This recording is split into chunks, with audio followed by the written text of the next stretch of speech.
अच्छा बुरा, खोटा खरा, ऊंचा नीचा, छोटा बड़ा, लाभ हानि, दुख सुख, इस सब से ये इसका नाम है द्वंद।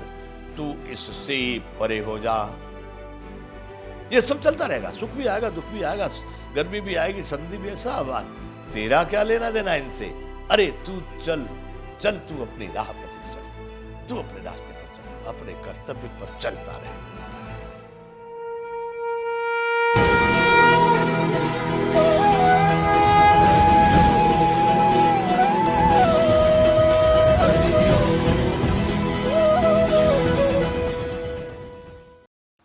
जय विश्व बंधु। बंधुओं, हम चर्चा कर रहे थे संपूर्ण गीता ज्ञान, और हम इसको गीता गान, गीता गायन भी कहते हैं। हम गीता गा रहे हैं अपने मन की आनंद के लिए। बंधुओं, भगवान की जो चर्चा चल रही थी वो भी अभी यहीं चल रही थी। भगवान ने कहा कि केवल ऐश्वर्य और विषय भोगों में पड़ने वाली बुद्धि से तू बाहर निकल। उनकी बुद्धि स्थिर नहीं है, ऐसे लोगों के चक्कर में मत पड़। त्रैगुण्यो विषया वेदा निस्त्रैगुण्यो भवा अर्जुन, निर्द्वंदो नित्य सत्विस्तो निर्योग क्षेम आत्मान। अब इन 5 शब्दों को हम देखते हैं। भगवान कह रहे थे, यहां पर हम चर्चा कर रहे थे इससे पहले, अब यहां से हम शुरू करते हैं। निर्द्वंद, अच्छा बुरा, खोटा खरा, ऊंचा नीचा, छोटा बड़ा, लाभ हानि, दुख सुख, इस सब से ये इसका नाम है द्वंद। तू इससे परे हो जा। ये सब चलता रहेगा, सुख भी आएगा, दुख भी आएगा, गर्मी भी आएगी, सर्दी भी, ऐसा बात। तेरा क्या लेना देना इनसे? अरे तू चल चल, तू अपनी राह पर चल, तू अपने रास्ते पर चल, अपने कर्तव्य पर चलता रहे। सबसे पहले तू निर्द्वंद हो जा। जो होना है सो तो होगा। तेरे हाथ में केवल तेरी बागडोर है, उसको संभाल। निर्द्वंदो नित्य सत्विष्ठो, नित्य सत्य, नित्य सत्य में स्थित, नित्य सत्य स्थित, ये क्या है? केवल है परमात्मा है, जो संपूर्ण सृष्टि में समान रूप से सब समय में सबके लिए सब स्थान पर प्राप्त है, उपलब्ध है। वही नित्य सत्व है। इसलिए निर्द्वंद हो जा, इस द्वंद से बाहर निकल, जो द्वैत की कहानी है, और नित्य सत्य जो है वो परमात्मा में स्थिर हो। उसको कभी मत भूल। यदि उसको साथ रह करके तू अपने जीवन में चलेगा तो तुझसे अपराध नहीं हो पाएंगे और तू अपने कार्य में सफल होगा। निर्द्वंदो नित्य सत्य। अब निर्योग क्षेम, अब यहां कहा गया निर्योग, यानी योग रहित हो। और सारी गीता का मतलब ये, हर एक अध्याय में नाम दिया गया है अर्जुन विषाद योग। ये जो चल रहा है कहते हैं सांख्य योग, कर्म योग, कर्म संन्यास, हर एक में योग। और योग में इसमें बहुत आगे आकर के बात आएगी। योग के लिए तपस्वी व्योध को योगी, ज्ञानी व्योध को मतलब कर्म व्योध को योगी, तस्मात् योगी भव अर्जुन कहा गया योगी हो। लेकिन यह योग के लिए इनकार मना कर रहे हैं। योग के लिए निर्योग क्षम, तू योग के चक्कर में मत पड़ भाई, निर्योग हो, योग रहित हो। योग का मतलब क्या है बंधुओं? यहां भगवान कहना क्या चाहते हैं? योग का मतलब है प्राप्ति, योग का मतलब है मिलना, योग का मतलब है जुड़ना। योग कहते हैं किसी वस्तु को पा लेना। तो भगवान कहना चाहते तू निर्योग बन, क्योंकि आज तू किसी वस्तु को योग करेगा, प्राप्त कर लेगा। ले लिया आपने, कुर्सी ले ली, घर में मकान ले लिया, गाड़ी ले लिया, जो भी वस्तु आपने ले ली प्राप्त हो गई, इसको क्या कहेंगे? योग। भगवान कह रहे निर्योग। तू उस प्राप्ति के चक्कर मत पड़, तू मस्त हो जा, सब प्राप्त ही प्राप्त है। जहां पर तू है, तेरे बैठने उठने के लिए जगह है, तन ढकने के लिए वस्त्र मिले हुए हैं, कार्य करने के लिए सारा संसार है, पेट भरने के लिए व्यवस्था परमात्मा ने कर रखी है। अब तू और क्या चाहता है? बंगला, कुर्सी, गाड़ी, हेलीकॉप्टर, हवाई जहाज, मोबाइल, टीवी, रुपया, पैसा, धन दौलत, प्रतिष्ठा, ये तेरे काम की नहीं है, इसमें तू फंस जाएगा। भगवान कहना चाह रहे कि निर्द्वंदो नित्यस्थ, अब तू निर्योग हो जा, यानी ये प्राप्ति के चक्कर में मत पड़। कोई भी चीज तुझे मिलेगी, कोई भी चीज तुझे प्राप्त होगी, फिर क्या होगा? क्षेम। अब जो पाल वस्तु ले ली आपने, अब उसकी व्यवस्था तो करनी पड़ेगी ना, तो रख रखाव करना पड़ेगा ना, उसकी सुरक्षा व्यवस्था करनी पड़ेगी कि नहीं? तो तू तो इसी चक्कर में पड़ जाएगा, फिर तेरा काम यहीं से अटक जाएगा। अरे तू उसमें से नहीं है, तो उच्च कोटि का वह शुद्ध सच्चिदानंद स्वरूप का अंश आत्मा है। इसलिए अर्जुन, तू निर्द्वंद हो जा, नित्य सत्व में स्थित हो जा, निर्योग। कोई चीज के पाने के चक्कर में मत पड़, और पाने के बाद फिर रखाना पड़ेगा उसको। इसलिए तू निर्योग क्षेम हो जा, न पाने का न रखाने का।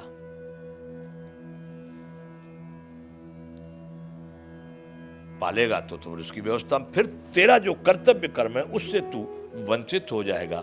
उन नश्वर पदार्थों के ही पाने और रखाने में तेरा जीवन निकल जाएगा। इसलिए भगवान यहां अर्जुन से कह रहे हैं कि तू निर्योग क्षेम हो, कुछ पाने का नहीं, कुछ रखवाली करने का नहीं, कोई व्यवस्था करने का नहीं। तू अपने परम आनंद स्वरूप परमात्मा में अपने कर्तव्य कर्मों को कर।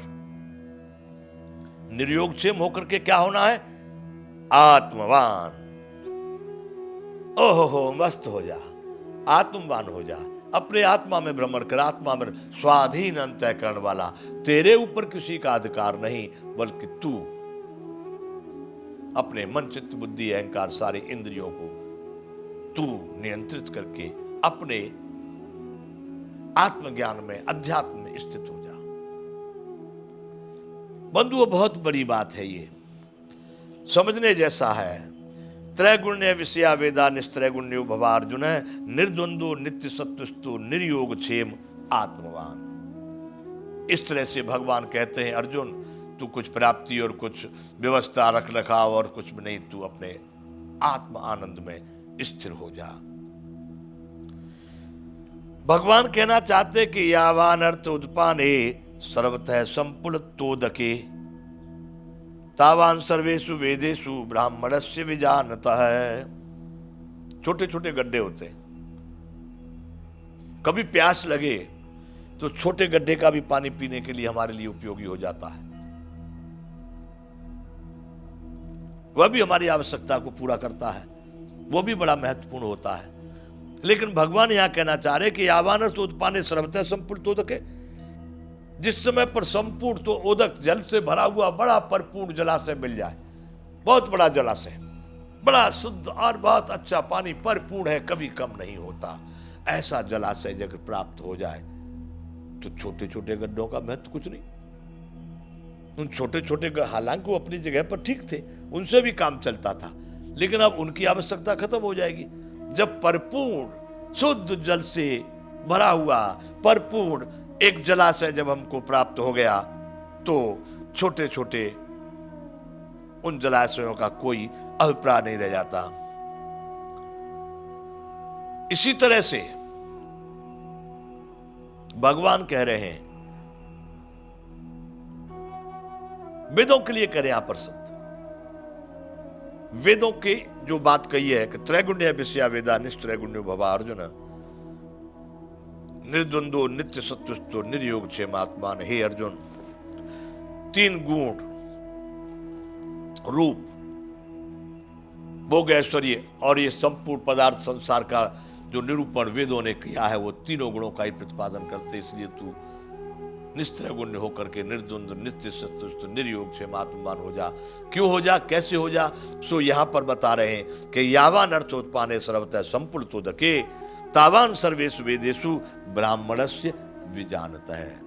जिस तरह से संपूर्ण रूप से शुद्ध जल से भरे हुए जलाशय को पाकर व्यक्ति का छोटे छोटे जलाशयों से कोई प्रयोजन नहीं रह जाता, वैसे ही जो श्रेष्ठ पुरुष, जो भी मानव उस ब्रह्म में समाहित हो जाता है, उस ब्रह्म को जान लेता है, उस परमात्मा को समझ लेता है, उसका बस उसी तरह से वेदों में प्रयोजन रह जाता है कि जैसे छोटे तालाबों से बड़े तालाब को पाने के बाद में बहुत प्रयोजन नहीं है, वैसे ही उस परमात्मा को, उस ब्रह्म को जो लोग समझ लेते हैं, जो व्यक्ति उसमें समा जाते हैं, उनका फिर बहुत ज्यादा वेदों से प्रयोजन नहीं रह जाता। फिर उनको वेदों के चक्कर में पड़ने का कोई कारण नहीं रह जाता, क्योंकि वो सीधे उस परम ब्रह्म परमात्मा को ही समर्पित हैं। इसलिए बंधु यहां पर भगवान ने कहा कि यावान अर्थोत्पाने सर्वतः संपूर्णोदके तावान सर्वेश वेदेषु ब्राह्मणस्य विजानत है। अब बंधुओं एक श्लोक ये बहुत प्रसिद्ध है, गीता का ये श्लोक अधिकांश लोग इसको उदाहरण के स्वरूप जहां तहां इसको प्रस्तुत करते हैं। भगवान ने वहां से इसको शुरू किया कि ये तो मैंने तुझे ज्ञान योग के विषय में बताया, अब इसी को मैं कर्म योग के विषय में कह रहा हूं। अब ये चल रहा है कर्म योग, कैसे कैसे तुझे क्या करना चाहिए सो बता रहे हैं। बड़े जलाशय के बाद छोटे जलाशय से प्रयोजन नहीं रहता, वैसे ही ब्रह्म में तल्लीन तन्मय होने के बाद वेदों में प्रयोजन नहीं रह जाता। ऐसे भगवान अब यहां कह रहे कर्मण्येवाधिकारस्ते मां फलेषु कदाचन मां कर्म फल हेतुर्भू मां संगोस्तु कर्मणि। यह श्लोक जहां तहां लोग बोलते हैं, बहुत इससे भी बहुत अच्छे अच्छे महत्वपूर्ण श्लोक है। रामायण में जिस तरह से सुंदरकांड का लोग पाठ करते हैं, इस तरह से श्रीमद् भगवद गीता में 15वां जो अध्याय है पुरुषोत्तम योग, उसका लोग बहुत आदर के भाव के साथ में उसका पाठ करते हैं, उसको महत्वपूर्ण मानते हैं। यूं तो हर वाक्य हर श्लोक ही महत्वपूर्ण है। ये श्लोक जो है खूब समाज में प्रचलित है। कर्मण्येवाधिकारस्ते मां फलेषु कदाचन है, मां कर्म फल हेतुर्भू मां संगोस्तु कर्मणि। तेरा कर्म करने मात्र में अधिकार है। कर्मण्येव अधिकारस्ते मां फलेषु कदाचन है, मां यानी नहीं, फल में कभी भी। अर्जुन तेरा केवल केवल कर्म कर, परिणाम क्या होगा तू नहीं जानता। तुझको नहीं चाहिए उस परिणाम का चक्कर में पड़ना, नहीं तो तेरा आगे का उद्देश्य, तेरा ध्येय अधूरा रह जाएगा। बंधुओं कभी कभी किसान लोग बहुत अच्छे तरह से खेती लगाते हैं, अच्छा बीज डाले, अच्छी नराई गुड़ाई की, अच्छी जमीन बनाए, अच्छी दवाइयां डाले, अच्छा सब कुछ अच्छा, रक्षा सुरक्षा व्यवस्था की, समय पर पानी लगाए, बहुत अच्छी फसल चल रही। कभी दैविक प्रकोप हो गया, बाढ़ आ गई या सूखा पड़ गई या कुछ और हो गया और वो सारी खेती नष्ट हो गई। अब आप इसमें क्या करेंगे? फल में आपका अधिकार नहीं। भगवान कहना चाह रहे हैं कि कर्मण्ये अधिकारस्ते, कर्म करने में तेरा अधिकार है अर्जुन, फल में कभी नहीं। उसका फल तेरे हाथ में नहीं है, इसलिए तू उसका अधिकारी मत बन, उसका इच्छा करने वाला मत बन। क्यों? मां कर्म फल हेतुर्भू मां संगोस्तु कर्मणि। मां कर्म फल हेतुर्भू, तू कर्म के फल का हेतु मत बन, मां संगोस्त कर्मणि। और तेरी ऐसा भी नहीं होगा फल नहीं चाहिए, फल नहीं मिलेगा तो कर्म क्यों करूं? जब इसका मुझे कोई परिणाम ही नहीं मिलेगा तो कर्म क्यों करूं? परिणाम तो फलों के होते हैं, लेकिन तू उसका भागीदार नहीं है, तू केवल कर्म करने का भागीदार है। इसलिए तेरी कर्म न करने में भी रुचि नहीं होनी चाहिए, उसमें तेरा लगाव नहीं होना चाहिए कि अब नहीं करूंगा। क्यों? कि कर्म न करने से तेरा शरीर सिद्ध नहीं होगा। तेरा कर्म करने मात्र में अधिकार है, उसके फल में कभी नहीं। इसलिए तू कर्मों के फल का हेतु मत बन, और तेरी कर्म न करने में भी आसक्ति नहीं होनी चाहिए, उसमें लगाव मत रखना कि अब नहीं, अब करेंगे नहीं, क्या करेंगे जो कुछ नहीं। हर समय कर, प्रति पल कर, क्षण क्षण कर, करता ही रहे। वैसे लोगों के लिए बात है बंधु, ये जो सही में उच्च कोटि के मानव जीवन को जीना चाहते हैं। ये लल्लू पंजुओं के लिए बात नहीं है, ये माई के लालों का कार्य है। बंधुओं बहुत कम लोग वैसे होते, लेकिन सारा समाज, सारा देश उनका अनुकरण करता है। सबको उस ज्ञान की आवश्यकता नहीं है, लेकिन जो अपने को इस राष्ट्र के निर्माण में, राष्ट्र के संचालन में, राष्ट्र के उत्थान में भागीदार मानते हैं, मैं उन लोगों को कह रहा हूं कि बंधुओं आ जाओ, इस ज्ञान को लो और इस कृष्ण भगवान के उपदेश को लेकर अर्जुन की भांति तस्मात् उत्तिष्ठ कौन्तेय युद्धाय कृत निश्चय हतो वा प्राप्स्यसि स्वर्ग जित्वा वा भोक्ष्यसे महीम तस्मात् उत्तिष्ठ कौन्तेय युद्धाय कृत निश्चय। अरे मारा जाएगा तो स्वर्ग भोगेगा, जीतेगा तो पृथ्वी भोगेगा, इसलिए खड़ा हो जा युद्ध का निश्चय करके। अर्जुन, मैं भारतीयों आपसे कहना चाह रहा हूं, भगवान ने कहा है कि कर्तव्य कर्मों को करता जा, तू मत सोच क्या मिलेगा क्या नहीं मिलेगा, क्या दिया क्या खोया। आगे भगवान अर्जुन को कह रहे हैं कि योगस्थै कुरु कर्माणि संगम त्यक्त्वा धनंजय सिद्ध सिद्ध समो भूत्वा समत्तु योग उच्यते। अभी इससे पहले कुछ देर पहले हम बोल रहे थे कि भगवान कहे कि तू निर्योग क्षेम। देखिए उस बात को यहां समझने जैसी बात है। यहां पर कह रहे हैं योगस्थै कुरु कर्माणि संगम त्यक्त्वा धनंजय।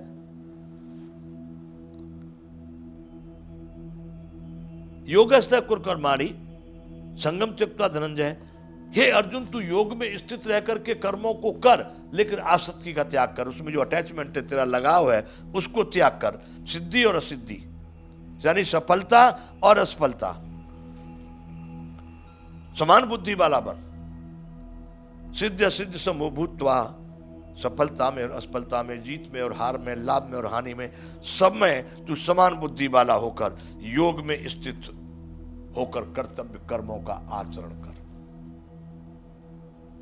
देखिए बंधु, वहां कहे कि योग मिलने को, प्राप्ति को वहां पर कह रहे हैं इसके चक्कर मत पड़। यहां कह रहे कि योग में स्थित रहकर के कर्तव्य कर्मों का आचरण कर। क्या योग है ये? कि समत्व योग उच्यते योगस्थै कुरु कर्माणि संगम त्यक्त्वा धनंजय सिद्ध असिद्ध समो भूत्वा समत्व योग उच्यते। इस समत्व को ही योग कहा गया है। यह समत्व ही योग की भावना है। इसको ही यहां भगवान कह रहे हैं, कुछ खोया कुछ पाया, कुछ हारा कुछ जीता, कुछ लाभ कुछ हानि, इसमें कोई भी पक्ष में न जाना। लाभ हो गए तो बड़े स्पृहा हो गई, बड़े अहंकार आया, बड़े खुश हुए, हानि हो गई तो बड़े रोए, बड़े। इन दोनों से तू अलग हो जा। न पाने का गम, न खोने का गम, न मिलने का गम, न जाने का गम, न योग का न वियोग का। इसको योग कहा है। भगवान यहां योग किसको कह रहे हैं? कृष्ण भगवान ने जो योग कहा है वो किसको कहा है? उस समत्व को योग कहा है। सुख दुख के समय कृत्वा लाभा लाभो जया जयो, उस स्थिति को योग कह रहे हैं भगवान के योगस्थै कुरु कर्माणि संगम त्यक्त्वा धनंजय सिद्ध सिद्ध समो भूत्वा समत्व योग उच्यते। तू योग में स्थित रहकर के कर्तव्य कर्मों का आचरण कर, सफलता और असफलता में समान हो जा। इस समत्व के भाव को भगवान यहां कह रहे हैं योग। यही योग है अर्जुन कि तू इस समत्व के भाव में स्थित होकर के कर्तव्य कर्म जो कुछ भी करने लायक है उसको तू करता ही चला जा। उसमें आगे पीछे इधर उधर झांकने की जरूरत नहीं। आगे बंधु भगवान इसको ये कह रहे हैं कर्मयोग। भगवान इसको क्या कहे हैं कि ये बात मैंने पहले तुझको ज्ञान योग के विषय में बताई है, अब इसी को मैं कर्मयोग के विषय में कहना चाह रहा हूं। तुझको करना क्या है सो भगवान बता रहे हैं कि तू इसको कर्मयोग। कर्मण्येवाद का रस्ते मां फले सुखदासन है, मां कर्म फल हेतुर्भु मां संगोष्ठ कर्मणि योगस्थै कुरु कर्माणि संगम त्यक्त्वा धनंजय सिद्ध सिद्ध समो भूत्वा समत्व योग उच्यते। सफलता असफलता में समान हो जाए, इसी का नाम योग है। दूरेण हेवरम कर्म बुद्धि योगा धनंजय बुद्धौ शरणम मनवीक्ष कर्पणा फल हेतु। फल की इच्छा वाले बड़े दीन बताए, इसलिए अर्जुन तू इस समत्व रूप बुद्धि से सकाम कर्म अत्यंत ही निम्न प्रकार का है। भगवान कहना चाह रहे हैं कि एक तो काम रहित, कामना रहित, फल की इच्छा रहित एक कर्म है सकाम, यानी कामना के साथ, और दूसरा है निष्काम जिसमें कोई कामना नहीं, चाहिए ही नहीं, फल की बात ही नहीं। भगवान कह रहे हैं दूरेण ह्यवरम कर्म बुद्धि योगा धनंजय बुद्धौ शरणम मनवीक्ष, बुद्धौ शरणम मनवीक्ष कृपणा फल हेतुवः। तो समत्व बुद्धि से, इसी बुद्धि के समत्व में, जिसमें फल का भागीदार न बने, इसी में अपने कल्याण का उपाय ढूंढ। क्यों? निष्काम कर्म से सकाम कर्म बहुत ही निम्न श्रेणी का बताया है, क्योंकि इसी में सारा संसार उलझा हुआ है। अच्छा हो गया तो अहंकार में आ गया, बुरा हो गया तो फिर मर गए, रोने लगे। इसलिए उन्होंने कहा है कि निष्काम, कोई परिणाम की कोई फिक्र, क्या मिलेगा जरूर। बंधुओं, कोई भी कर्म ऐसा नहीं है जिसका परिणाम नहीं, लेकिन वो सीधा हमको फिर लागू नहीं पड़ता है। फल तो होंगे, परिणाम तो आएंगे, लेकिन वो हमको लागू नहीं पड़ेगा, क्योंकि हमने उसकी कोई कल्पना नहीं, कोई हमारा कार्य था उस कर्म को कर देना। अब परिणाम देने वाले का, भोगने वाले का जाने। बंधु, जो अपने लिए फैक्ट्री, बिजनेस, धन, मकान, शादी, ब्याह, अगड़म बगड़म, नाच गाना, कूदना, हंसना कर रहे हैं, उनके सबके कर्मों के फल उनको जहां प्राप्त हो रहे हैं, बड़े दीनहीन हैं। सकाम कर्म वाले बड़े दीनहीन हैं। इसलिए यहां पर भगवान कह रहे हैं, इस समत्व रूप बुद्धि योग से सकाम कर्म अत्यंत ही निम्न कोटि का है, दीन है। इसलिए हे धनंजय, तू समत्व बुद्धि में ही अपनी रक्षा का उपाय ढूंढ। समत्व बुद्धि, न सुख से कुछ लेना है, न दुख से कुछ लेना है, न लाभ में कुछ रखा है, न हानि में कुछ रखा है। इसी में तेरी रक्षा है, इसी में तेरा कल्याण है, इसी में तू उस व्यक्तित्व का धनी बन जाएगा जिसको वेद, शास्त्र, पुराण, ऋषि, मुनि, संत, भक्त सब प्रशंसा करते आए, सब ढूंढते रहते हैं, सब जिसको चाहते। इसलिए हे धनंजय, बुद्धि योग का आश्रय ग्रहण कर, क्योंकि फल की हेतु बनने वाले अत्यंत दीन हैं। ये भगवान अर्जुन को कह रहे हैं, ऐसा गीता में लिखा है कि फल की इच्छा वाले अत्यंत दीन हैं। आप देख लो बंधु, आपसे लेकर के जहां तक जो भी सकाम कर्म कर रहे हैं, जो फल की इच्छा को लेकर के कर्म कर रहे हैं, उनकी स्थिति आप देख लो। आज क्या स्थिति है, वो कितने बेचारे, सब कुछ होते हुए भी तनाव, दबाव, चिंता, भय, उद्वेग, अनेक प्रकार से बिल्कुल मरे हुए जैसे, कितने डरे हुए, बिल्कुल कमजोर, हर समय रिरिया करके उनका शब्द निकलते हैं। क्यों? वह सकाम कर्म अत्यंत निम्न कोटि का है, और उस फल की इच्छा से किए हुए कर्म वाले लोग बड़े दीनहीन बताए गए हैं। ऐसा बंधुओं, ये गीता में लिखी हुई बात मैं कह रहा हूं। दूरेण हेवरम कर्म बुद्धि योगा धनंजय, बुद्धौ शरणम मनवीक्ष कृपणा फल हेतु। कृपणा फल हेतु मतलब कृपणा फल हेतु, जो फल की इच्छा वाले हैं वो अत्यंत दीन हैं। इसलिए तू अर्जुन कर्म कर, लेकिन फल की इच्छा से रहित होकर के कर, निष्काम कर्म कर, कर्तव्य कर्मों का आचरण कर। ये कर्म योग अब बता रहे हैं भगवान। पहले ज्ञान योग जिसमें आत्मा के विषय में बताए थे, न मरता है, न जीता है, न कटता है, न भरता है। अब यहां बता रहे कि इस प्रकार से तू फल से रहित होकर के, आकांक्षा, कामना, महत्वाकांक्षा, अपेक्षा, इच्छा से रहित होकर के तू अपने जो तेरा कर्तव्य है उसको करता रहे।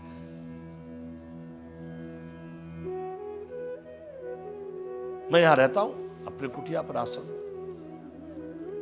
अब वहां पर झाड़ू लगना, झाड़ू लगाना, झाड़ू सफाई सुरक्षा होना, ये एक कर्तव्य कर्म है। और उसमें लोग क्या कहेंगे, अच्छा कहेंगे, बुरा कहेंगे, नीचा कहेंगे, ऊंचा कहेंगे, ऐसी कोई भावना नहीं, उसके फल की कोई भावना नहीं, लेकिन उसमें झाड़ू लगना चाहिए बहुत, बस इतना।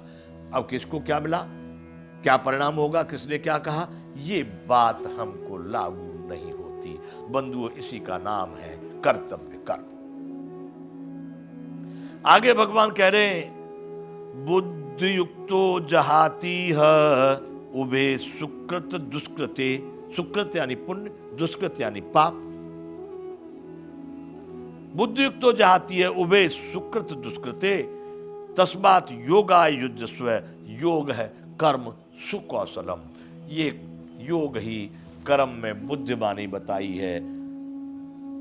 भगवान यहां कह रहे हैं, समबुद्धि युक्त पुरुष पुण्य और पाप दोनों को इस लोक में ही त्याग देते हैं। समबुद्धि युक्त लोग पुण्य और पाप दोनों को इसी लोक में त्याग देते हैं। समबुद्धि। कौन सी समबुद्धि? योगस्य कुरु कर्माणि संगम त्यक्त्वा धनंजय सिद्ध सिद्ध समभूत्वा समत्व योग उच्चते। वह समान बुद्धि, सफलता में असफलता में, लाभ में हानि में, दुख में सुख में, पाप में और पुण्य में, उसको कुछ लेना देना नहीं है। उसको अपने कर्तव्य कर्मों का आचरण करना है। वह जो बुद्धि है, बुद्धि युक्तो जहाती है उभे सुकृत दुष्कृते तस्मात् योगायुज्यस्व। योग है कर्म सुकौशलम।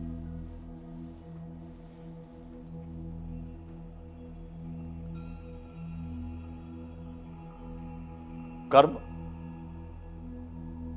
बगैर कर्म के तो व्यक्ति का जीवन नहीं चलेगा। श्वासें ले ही रहा है, स्पर्श सब कुछ हो ही रहा है। आगे भगवान ने ये सब इसमें भी कहा है, प्रकृति क्रियमाणानि गुणैः कर्माणि सर्वस्य अहंकार विमूढ़ात्मा कर्ताहम् इति मन्यते। भगवान इसमें कहे हैं कि बुद्धि युक्तो जहाती है उभे सुकृत दुष्कृते। जिस बुद्धि ने पाप और पुण्य, छोटा मोटा, अच्छा बुरा, नीचा ऊंचा, इस सब को त्याग करके समत्व का आश्रय लिया है, जो बुद्धि उस समत्व में स्थित होकर के तमाम करने वाले कर्मों का आचरण करती है, उस समत्व रूप में लगे हुए बुद्धि वाला पुरुष इस संसार में अपने को पार कर ले जाता है। यही कर्मों में कुशलता है। यह समत्व बुद्धि वाला जो भाव है, यह जो योग है, यही कर्मों की कुशलता, पारंगत है वो कर्म करने में, जिसको उस कर्म का अच्छा बुरा ऊंचा नीचा कोई प्रभाव लागू नहीं पड़ता, उसको वह प्रभावित नहीं कर सकता। अर्थात उसको वह कर्मों का बंधन बांधता नहीं है। वह उन कर्मों के परिणाम स्वरूप जिसने छोड़ दिया, समत्व में आ गया, जिसको परिणाम लागू नहीं पड़ता है, वह उन कर्म बंधनों में नहीं बनता। अर्थात बंधुओं, वह समत्व रूप योग का सहारा लेने वाला व्यक्ति कर्म बंधन से मुक्त हो जाता है। मैं अब यहां अपनी भाषा में कहना चाह रहा हूं, आप अपने जीवन में जो लोग भी इसके योग्य है, सबके बस की बात नहीं है, सबको जानना भी नहीं चाहिए। सब इस चक्कर में अपने अपने कर्मों में लोग पड़े हुए, प्रजा है, संसार है, जनता है, नागरिक है, अपने लगे हैं। लेकिन जो लोग राष्ट्र में भागीदार हैं, जो लोग उत्थान और पतन के भावों को जानने वाले हैं, जो प्रकृति प्राणी राष्ट्र धर्म से प्रेम रखने वाले हैं, जो शासक सत्ता और जो अपने को सामाजिक उच्च पदों पर मानने वाले हैं, उन लोगों को इसका आचरण अवश्य करना चाहिए। उनके लिए है कि आप जो कर्म कर रहे हो समत्व बुद्धि से कर्म करते रहिए। पक्षपात नहीं होना चाहिए, अच्छे बुरे का परिणाम नहीं होना चाहिए, लाभ हानि नहीं। जो कर्तव्य, मतलब जो प्रकृति प्राणी और धर्म के हित में है, वैसे कार्यों को करना ही समत्व है। और उस समत्व बुद्धि से व्यक्ति इस जन्म में ही, इस शरीर में ही अपने को पार कर ले जाता है। वो जन्म मृत्यु से मुक्त होकर के, कर्म बंधन से मुक्त होकर के उस परमार्थ रूप परमात्मा को प्राप्त कर लेता है। बंधुओं, इसलिए ये ग्रंथ गीता आज भारत में सबसे ऊपर, सबसे अच्छा, सबसे बढ़िया माना जाता है। यूँ तो अपनी अपनी जगह पर सब हैं। मैं जितना श्रीमद् भगवद गीता को महत्व देता हूँ, उससे कम नहीं श्री रामचरितमानस को मैं और भी महत्व देता हूँ। मुझे सबसे प्रिय यदि ग्रंथ है तो श्री रामचरितमानस, क्योंकि उसके अलंकार, उसके आभूषण, उसकी वाक्य, उसकी रचना, उसका बहुत अच्छा है। तो बंधुओं, या भगवान करें कर्म जम बुद्धि युक्ता ही फलम त्यक्त्वा मनीषिण जन्म बंध विनिर्मुक्ता पदम गच्छत्य नामयम्। भगवान कह रहे हैं क्योंकि समबुद्धि से युक्त ज्ञानी जन कर्मों से उत्पन्न होने वाले फल को त्याग कर जन्म रूप बंधन से मुक्त होकर निर्विकार परम पद परमात्मा को प्राप्त होते हैं। देखिए भगवान क्या कह रहे हैं, कर्म जम बुद्धियुक्ता है फलम त्यक्त्वा मनीषिण है। हे अर्जुन, नित्य प्रति कर्तव्य कर्मों को समबुद्धि से करने वाले लोग, जिन्होंने फल की आशा को त्याग दिया है, नित्य प्रति इस तरह के कर्मों को करते करते वह उस परम ब्रह्म परमात्मा को, उस परम पद को सहज ही प्राप्त हो जाते हैं। इस जन्म मृत्यु के बंधन से निकल करके, इससे मुक्त होकर के उस निर्विकार, जिसमें कोई विकार नहीं, कोई गंदगी नहीं, जहां पर कोई माई के लाल पहुंचते हैं। बंधुओं, यहां पर भगवान ने कितनी आसानी से किसको कह रहे हैं, सबकी बस की बात नहीं है। ये अर्जुन से बात हो रही है बंधु, जो कृष्ण के समान ही योग्य है। कृष्ण का सबसे नजदीकी मित्र है, तो कृष्ण के बाद दूसरा नंबर उसी का रहा होगा कि नहीं। आसान नहीं है सबके लिए, ऐसा नहीं है कि तत्काल पर्स दिया और ले लिया आपने। बंधुओं, माई के लालों के लिए है यह कथा, उन माताओं के पुत्रों के लिए है जिन्होंने अपने जीवन में सत्य और धर्म का आचरण किया है। इसलिए बंधुओं, यहां पर इसको भी विराम करेंगे। जय विश्व बंधु।